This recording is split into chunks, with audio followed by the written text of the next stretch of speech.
Cochabamba is the third largest city in Bolivia. In 1999, they privatized their water supply, but the next year, 2000, the entire thing was undone. This turned out to be a very dramatic event. It's been a focal point of protest for people who oppose the idea of privatized water, and it became a focal point of protest for the anti-globalization movement.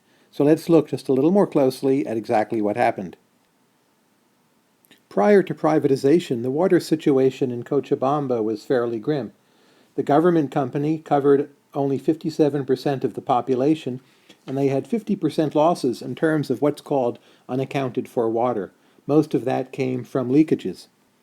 There were serious problems of water availability, there was lots of water rationing, there were often problems with water pressure, and in general, no one really was happy with how things had been.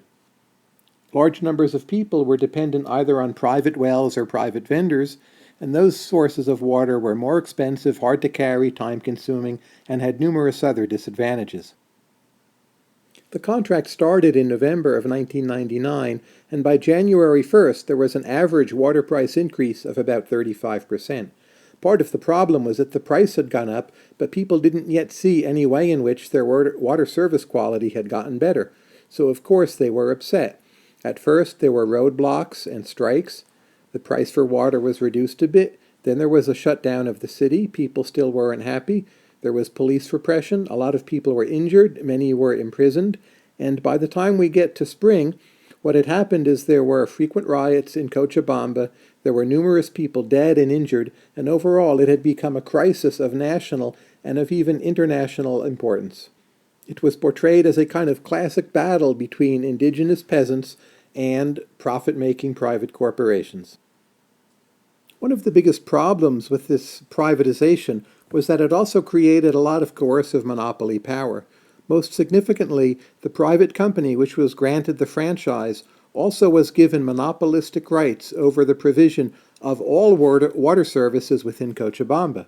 Now this turned out to be quite important, precisely because the water supply had been so bad. Rich and middle class very often used wells and storage tanks for their water supply, and very often the poor used a tanker-based vendor or some other source, sometimes even just collecting the rainwater. All of a sudden, these new sources were actually supposed to legally come under control of the private company. Many people felt, quite justifiably, that all of a sudden their water had been taken away from them, and that the rain which was falling from the sky or the water coming up in private wells was all of a sudden supposed to be controlled by this private company. This only fed the sense of injustice. So what finally happened? By April of 2000, actually, control of the water was given back to a public company, and the experiment in privatization was at an end. It really was a disaster. It was done very poorly, and it created a lot of bad publicity for the idea of privatization, even at a global level. The entire episode also set a bad precedent.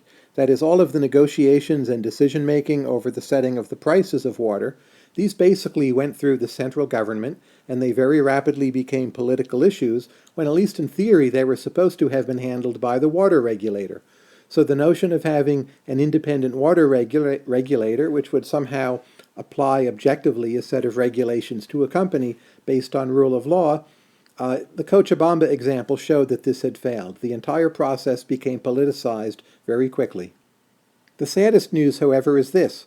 When the water supply was returned to the public sector, actually water provision didn't really get any better, and to this day, water provision in Cochabamba remains a very serious problem.